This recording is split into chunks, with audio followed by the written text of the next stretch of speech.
5 communication tips for introverts. 1. Prepare ahead of time. Introverts do a lot of overthinking and overanalyzing before going into any type of situation that involves social interaction, right? It's just in introverts' nature. But if you prepare ahead of time, you'll find yourself feeling much more confident and more at ease, knowing what do I want to get out of this conversation? What is the end goal? What is the whole purpose of this overall thing, right? When you start clarifying that in your brain, it can help you do a lot of processing before you get into the situation, right? Instead, a lot of introverts get in conversations and start processing out loud, right? The person asks you a simple question, you like, I don't know. But if I do this, if I do that, if I do this, and they just sitting there like, I just asked you for a simple answer. I don't need to know your process to get there. Okay, so preparing ahead of time can definitely alleviate a lot of that crazy processing before you go into it. Number 2, practice active listening. Active listening is focusing on what the other person is saying rather than what you are about to say next. Okay. I get caught up in this a whole lot. When I'm out, you want to keep the conversation going. I get it. You want it to flow right. So the whole time a person talking, you're like, okay, yep, not me. I'm about to say this. Then they say this. Then you say that.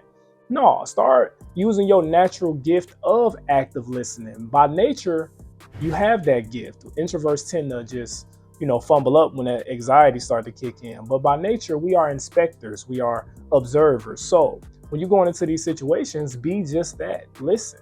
Let your responses come natural. If a person says something and the response don't come in your head, just let it be silent.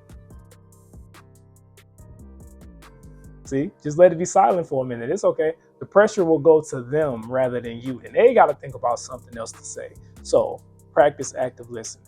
Number 3, leverage written communication. I really like this one because I know this can be very misleading.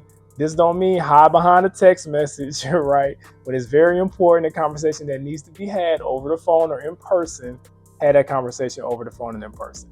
What I mean by leveraging it though is utilize your drafts, utilize your text message drafts, or emails. Before you send something, if you got any ideas of something you want to communicate to somebody, write it out before you press send. Okay, this will give you time to really process it, right? Read it over, and then you can make it more clear and concise.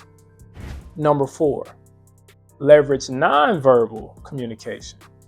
Body language is everything, y'all. I ain't gonna lie to y'all. I remember I had a sales job and he said like 97% of it is sales is body language. And I'm just like, now he might have been a little off with those numbers, okay? But after seeing this man in action, when he took me out to go make these sales, he didn't seem that far off, right? He would literally sit there, ask a question to the customer or whatever. Client might say, hey, I want to think about it. I want to think about it over the weekend. I don't really got an answer right now. And he would just sit there and just look at him.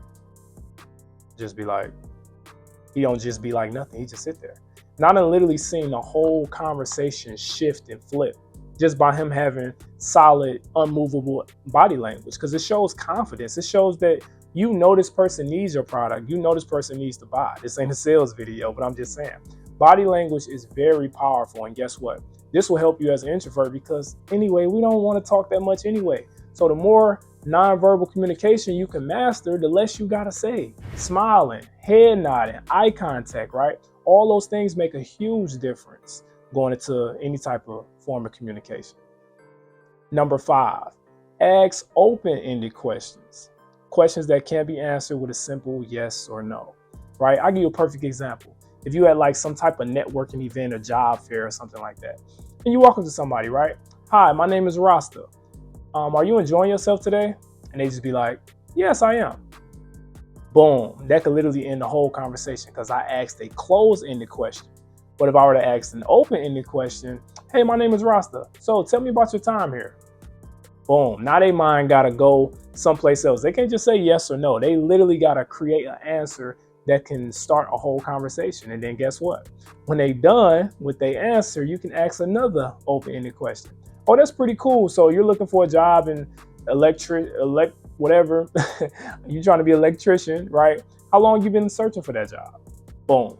Another open-ended question, open the conversation up. This will drastically help you when you communicate with other people to keep the conversation flowing, keep it going. Because I know we have a lot of pressure on us when you have social anxiety of trying to keep the conversation going. So Utilizing this tip alone, these will help you be more your natural self while still coming across effectively when it comes to communicating, okay?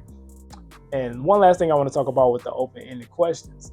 When you just cut that part out.